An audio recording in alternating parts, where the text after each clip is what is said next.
Hai guys, aku baru beli motor ni sehari dan benda first yang aku install adalah Neko phone holder dari NZX. Jom aku share kenapa aku pilih phone holder ni berbanding phone holder yang lain.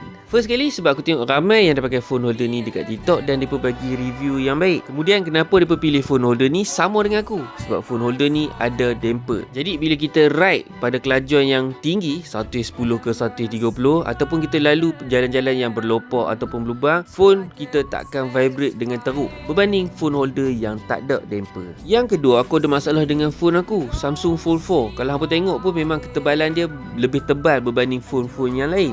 Dan banyak phone holder yang dekat luar sana tu memang takkan boleh grip phone ni dengan sangat baik. Tapi phone holder Neko daripada NZX ni hampa boleh adjust dia punya kelebaran, dia punya ketinggian, dan finally hampa boleh lock dengan safety lock. Dan aku dah test, memang pada kelajuan yang tinggi ataupun jalan-jalan yang berlopak, memang dia boleh grip phone aku ni dengan baik.